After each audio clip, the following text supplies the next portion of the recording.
Preshu Bhadreshu Nityam Bhagavata Sevaya Bhagavatyutama Shloke Bhaktir Bhavati Naishtaki Narayanam Namaskritya Naram Cheva Narottamam Devim Saraswatim Vyasam Tato Jayam Udirayet Krishna Swadamo Pagate Dharma Gyanadibi Saha Nashta Drisham Mesha Puranarko Dunoditaha Shrimad Bhagavatam Paranam Amalam Yad Vaishnavanam Priyam Yasmin Paramahamsa Mangala Thakur. He experienced the embrace of Krishna. He writes about it in his famous Krishna Karnamritam. Bilvamangala was a great Vaishnava saint who lived 1,000 years ago. He was a worshipper of Krishna and Radha. And he was coming to Vrindavan, being advised to take shelter in Vrindavan because his life in South India was one of disgrace. He had fallen into bad activity. He had taken shelter of a prostitute, went mad for that prostitute. So she told him, "You have so much attachment to this body of mine made of flesh and fat. You're so mad to enjoy this body. But if you could transfer your attachment to God and become mad after God, you could be so happy and experience God in your life." What has happened to you, Bilvamangala? You're such a virtuous and pious person at birth, and you've degraded yourself to such a despicable position. Bilvamangala said, "Yes, you are quite right. But where can I find this God that you say so much about?" And that prostitute named Chintamani, she said, "You go to Vrindavan. You go to Vrindavan, and there in Vrindavan you will meet Krishna. You'll feel the Shlishtam Madhuram. You'll experience the sweet embrace of that Lord. Then your life will attain meaning and purpose and peace and fulfillment." Bilvamangala set north to Vrindavan from South India, walking. As he was walking, he came to a well. He was thirsty, and to slake his thirst, he went to that well to take some water. And there, at that well, he saw a very beautiful woman. He became attracted because that was his nature. He became immensely lustful, immensely lusty to enjoy that woman. He followed her to her home. After she entered her home, he knocked on the door. Then a man opened the door and said, "Yes, O mendicant, O wandering mendicant, O sage, how may I serve you?" "Yes, I saw that your wife must live here. I followed her here.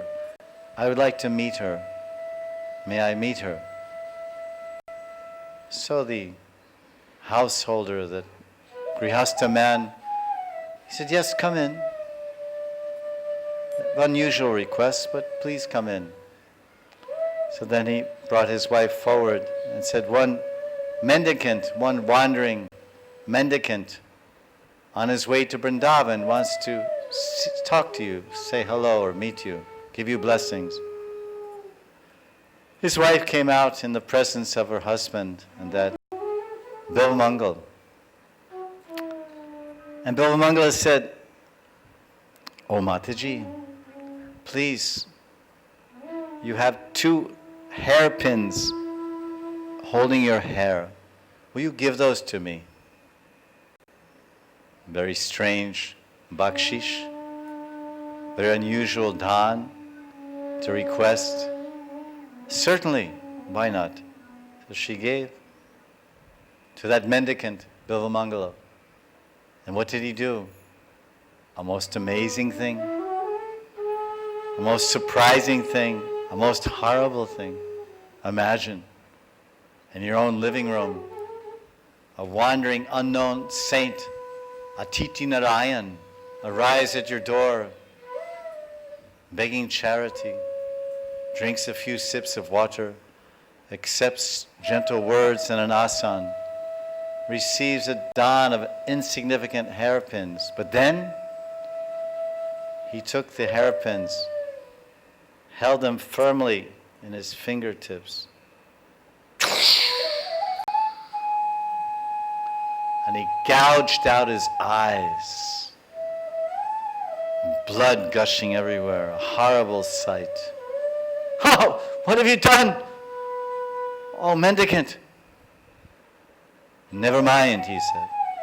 "I'll go my way." So Bilvamangala became blind. Why did he do this terrible act of mutilating his body, blinding himself with his woman's hairpins? Because he was cursing himself. He was on his way to Vrindavan, pursuing God and leaving behind him in South India a life of lust, a life of lusty pursuits with a prostitute, a life of illicit attachment, going to God, illumination, enlightenment, purification, and moksha, liberation, freedom at last. But again on the way, he became a victim of his lust. So difficult to control, so difficult to give up. Even on the path of renunciation, even on the path of vairagya. He was a kela, no home, no wife, no children, just a joli, small pack on his shoulder, wandering towards Vrindavan. But still, he was carrying in his heart the heavy burden of calm, lust, invincible foe. So he destroyed his eyes because his eyes were the cause of he thought the cause of his problem. Because as soon as he would see a beautiful woman, again he became attracted. Let me finish my vision so I can no longer see the objects of my attachment. Because if I don't see them, then I cannot meditate on the external objects of my intense attachment. Out of sight, out of mind. Finally, as Bilvamangala is wandering, he got near Vrindavan. He came to the outer border of Vrindavan, just entering. With so much difficulty, he was walking with a stick and stumbling, falling down in a ditch sometimes, hurting himself, scratching his arms and legs, marring his face. Blind man, very difficult walking. So much time. But when he came to Vrindavan, some little boy came and greeted Bilvamangala Thakur at the edge of Vrindavan and said, "Oh Baba, Swagatam. Welcome to Vrindavan.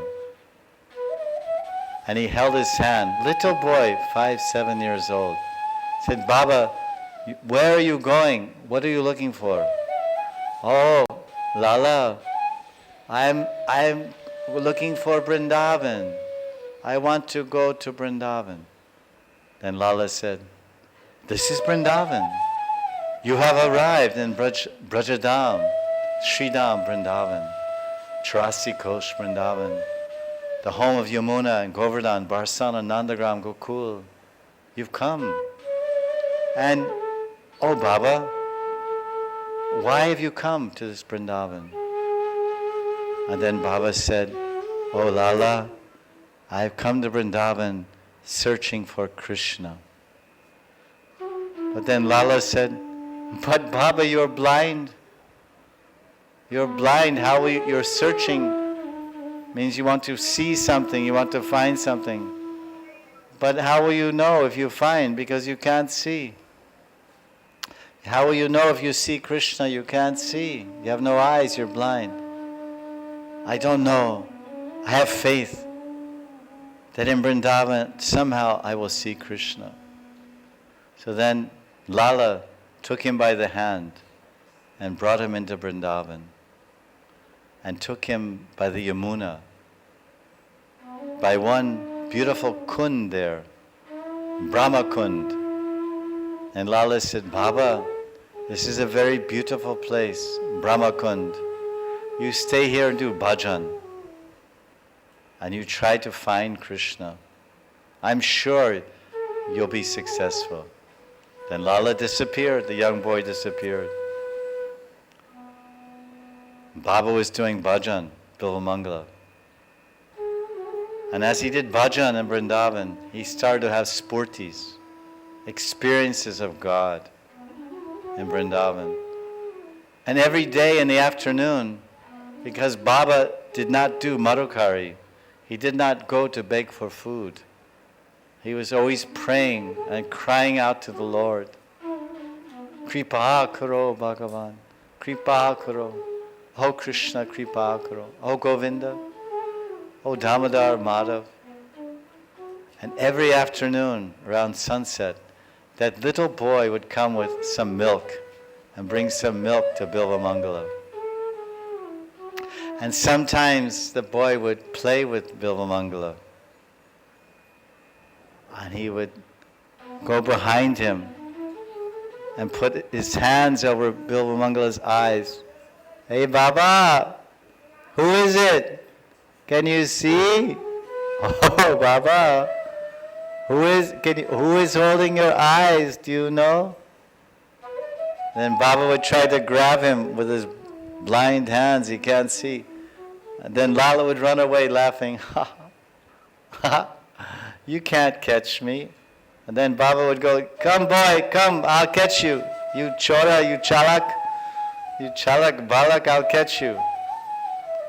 And Baba would move around like this. Bilvamangala Thakur.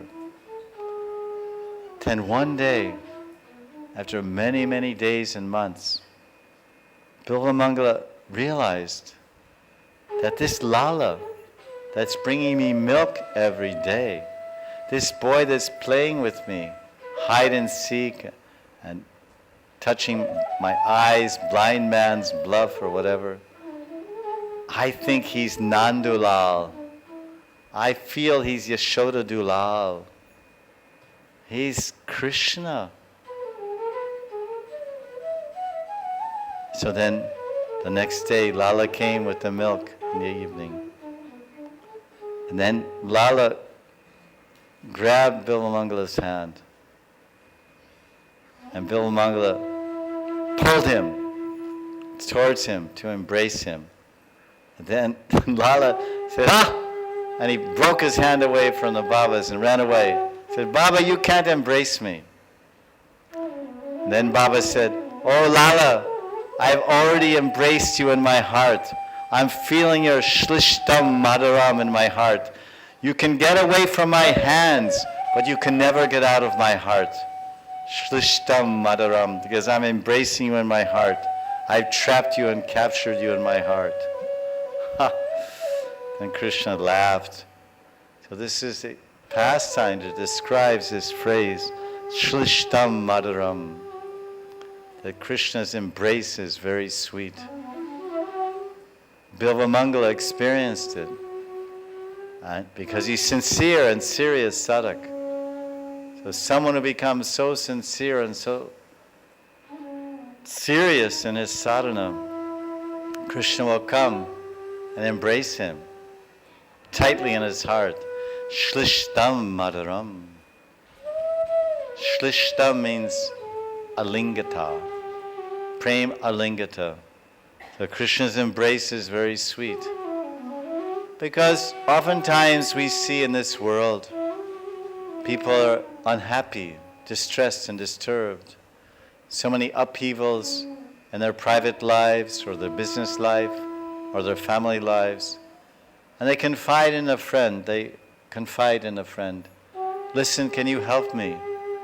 Can you suggest something for my difficulties in life? I'm facing very, very hard times.